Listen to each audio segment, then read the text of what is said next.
Greetings YouTube, welcome back to the MetaNerd channel. I am Marcus, bringing you another video for Cardfight Vanguard Overdress. In this video, we will be continuing on what Viamance Brews actually does. We actually do get quite a bit of support cards, including at the time of the recording the card of the day, which is Greg, which actually changes the whole perspective on how Brews will be played. If you want to know like some of the much deeper thoughts on Brews, you might want to check that video before coming to this video, because I will not be going as detailed as that video, because I already make like that whole one video just for Brews himself. So you might want to go check that out before you check this video. That video should appear right now on top of me right now, so do check that video out before you come here, because it's gonna be changing quite a bit, and of course this is like basically a watered down version of what I'm going to say. But without further ado, let's take a look at what we actually know and confirm within Diabolos for DBT09.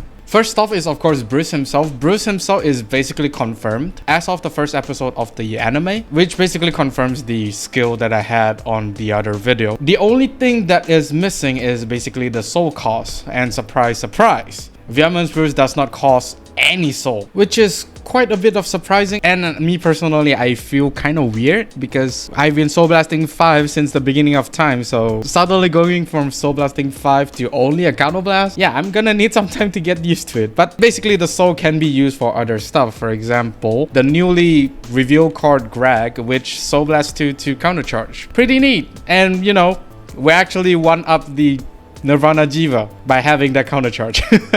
But hopefully Jiva does get this counter charge soon enough. With Viamance Brews not costing any soul, yeah, most of your soul is gonna go to elsewhere, which actually is a good thing. But at the end of the day, counter blast is the more restrictive resources that we can get. We can only get a minimum of 5 counter blasts the whole game. This is not including heal triggers as well as counter charge. So pretty much the most important resources that we have currently in Vanguard. With this not costing any soul is actually very nice. It's basically encourages you not to run like a very heavy soul charge setup. And in turn, your soul is basically like an additional bonus if you want to activate certain skill. For example, Greg here, you do not actually need to activate Greg's skill if you have the sufficient counter blast, and of course if you do manage to kill off your opponent, which is definitely nice. So that's basically it for Viamance Brews, as Viamance Brews did reveal like last week, so there's really nothing much for me to talk about what I already said in that other video. So do take a look at that video if you want to know more in terms of how to better utilize Viamance Brews and what will not activate in terms of Viamance Brews final rush timing.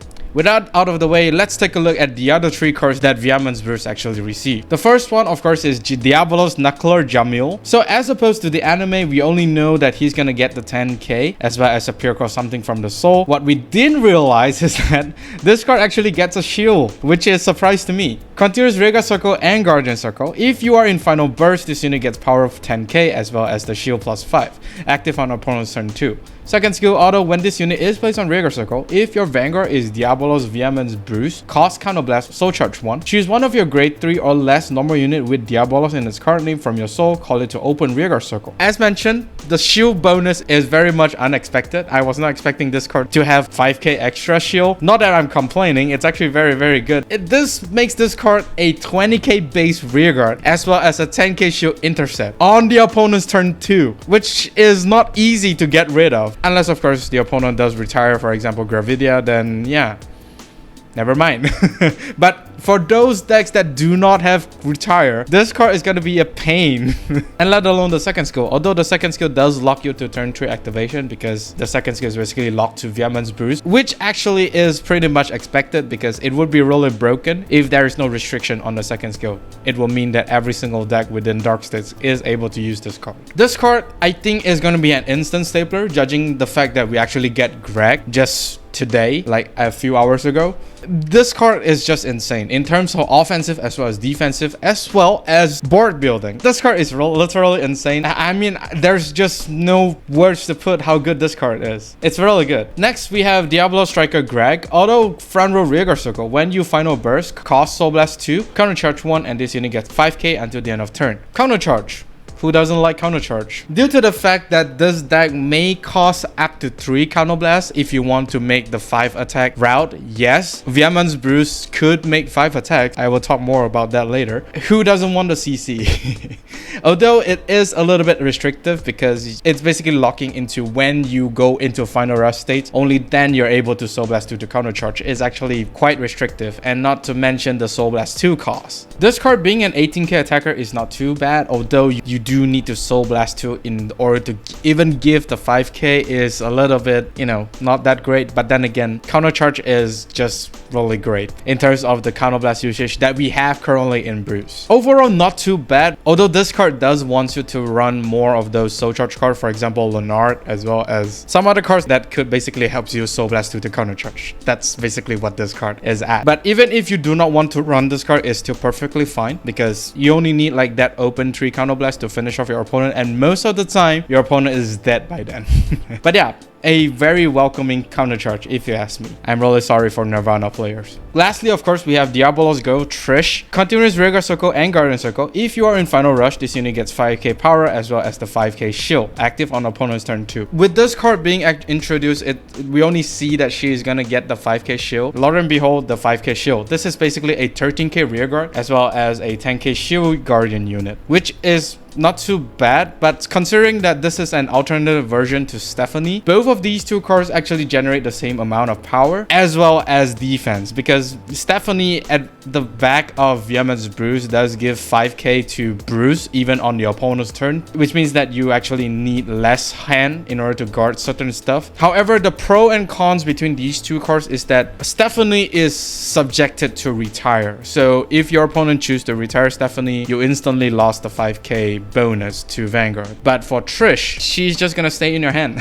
If you do call her out, of course you can't really like intercept her away. She's a great one, so you know it does suck. But then again, you still get the 5k shield value. These two cards does have their pro and con, but then again, it's basically up to you on which one you want to run. But I am leaning towards Stephanie instead of Trish, so probably skipping this for now. But as I test this deck further, I think it might change my mind on Trish. But for now, I think I favor more towards Stephanie instead of Trish. Even if the opponent wants to retire Stephanie, I'll just let them. It doesn't really matter as much if you ask me. But yeah, it's a welcoming support, but not going to be game breaking. So here is the draft deck that I came up with. It's not going to be final. I just want to give you guys something to start with, and maybe you guys could provide some of your thoughts on how the deck functions, as well as, you know, some improvement that could be changed. We still do not know the full support that Bruce may be getting. There might be like a rare or a common that could basically change the entire deck build. As usual, the standard right line, as well as 4 copies of Bruce, 4 Julians. You know what Julian does, he's just amazing.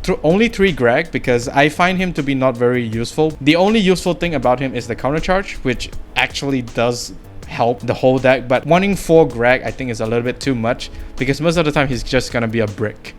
As for Megan here, due to the fact that Megan has her usage as a very, very meaty attacker, but after I see Jamil's skill, I think Jamil is the much more better card to be run here, due to the fact that this is a 20k attacker as well as a 10k shield, which Megan does not really have that. Leonard is self-explanatory. Leonard is basically here to help supplement Greg's skill, because Greg do need Soul Blast 2 in order to counter charge. So initially I didn't want to put Leonard until Greg was revealed. So Leonard instantly 4 due to the fact that he synergizes with Greg, as well as soul charge your important units to the soul to be called out by using Julian. It's actually a very nice synergy if you ask me, although it is still subjected to RNG, but then again, it's fine if you ask me. For Ivanka is basically your Protobab 2.0. You do need to attack hit when she's boosted, only then you're able to activate her skill and basically just make a 5 attack. I will explain the sample combo later, but do keep in mind she is one of the more important pieces in this whole deck. And of course the 4 PGs, I mean including the Bleach PG, it's 4. 3 Stephanie, you could make it to 4, it's up to you, but I'm running 3 at the moment. And of course Balance Trigger I think is going to be the best no matter which version of Bruce Bruce you're playing. Both front as well as the draw are both important to Bruce. It's just that important. And of course, the last Minerva's Bathwater, I mean,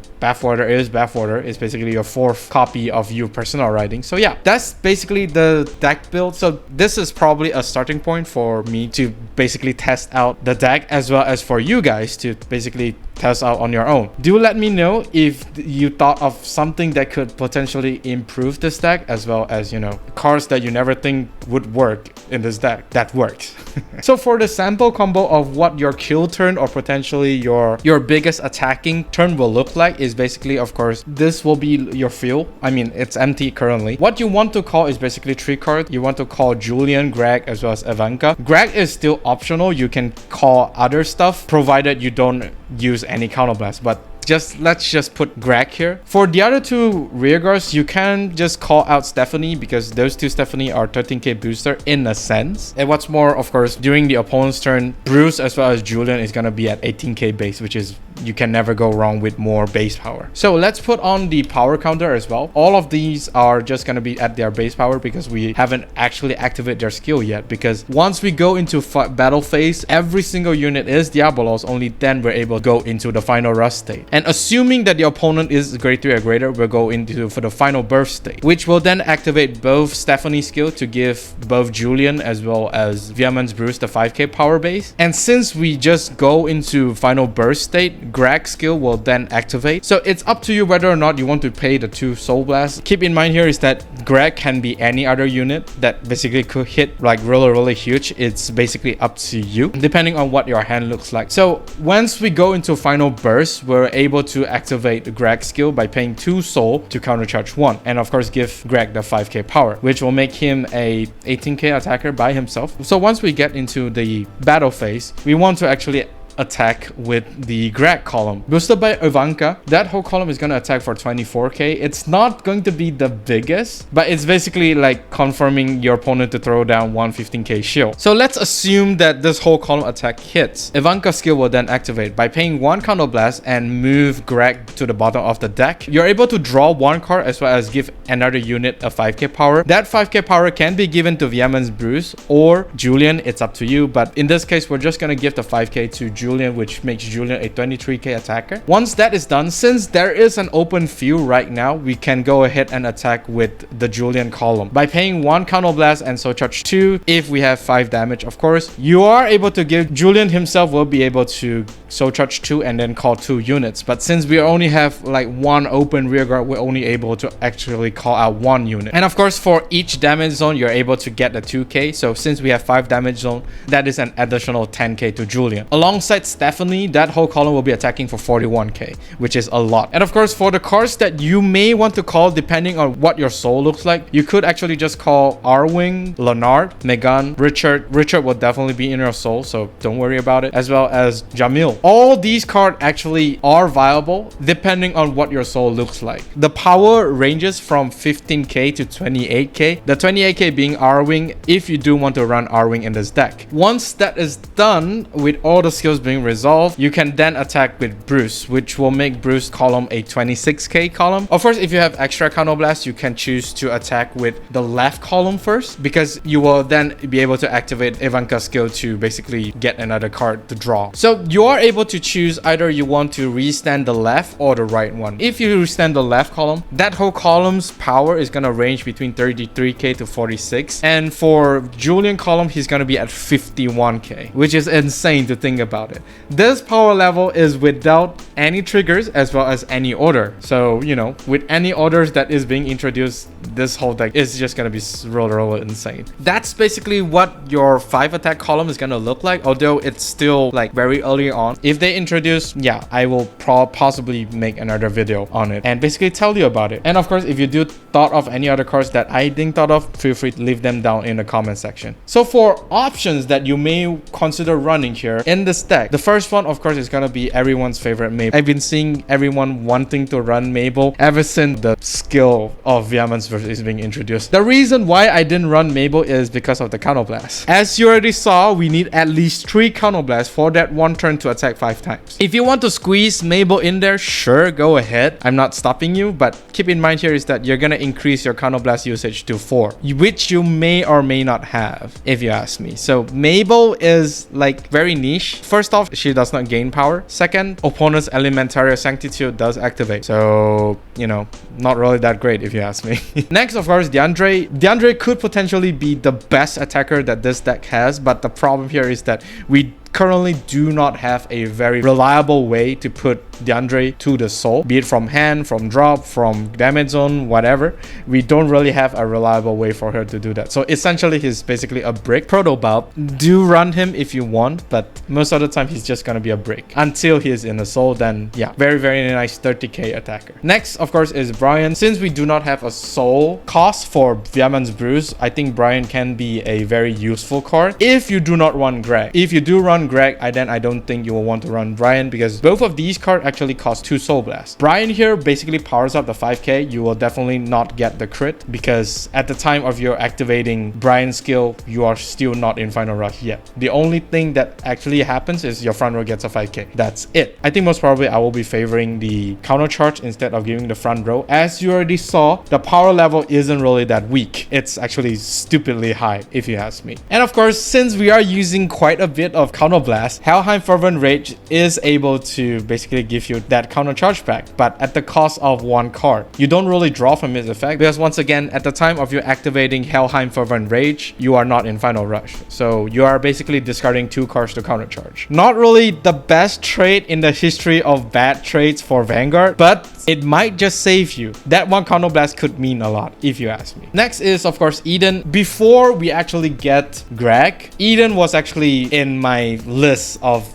draft decks, but due to the fact that Greg was introduced and he does need 2 soul to countercharge, I think Leonard is slightly better than Eden. Eden for now, not really that good, although he does gain a crit after he resends, but for now he's not really that great if you ask me. Plus, he does cost you 1 counter to retire stuff. Why pay 1 counter blast to retire stuff when you can just attack into it? For example, Leonard. Next one, of course, is R-Wing. You did see me place R-Wing back in the sample combo section, but because of Greg, I'm forced to abandon R-Wing down to options, because countercharge is just really precious. R-Wing is basically Colossus 2.0, if you remember who Colossus is. If we didn't get Greg, most probably I will be running R-Wing due to the fact that he's just a stupidly big attacker. And since we do not use soul, you might as well dump the soul to R-Wing, which is disgusting. But yeah, for now, all of these cards are in options. You could consider running them, but then again, you might not have space, as well as some other cards are just much better than all these cards, if you ask me. And that is all for this video. Do let me know down in the comment section of what do you think of Bruce's direction moving forward. I am expecting Bruce to get tankier and tankier, because we do actually have units that basically get shield. I think it's really great. Do like and subscribe if you like this video, of course, during the bell notification icon, so that you don't miss a video I upload. With that being said, I'll see you all on the field.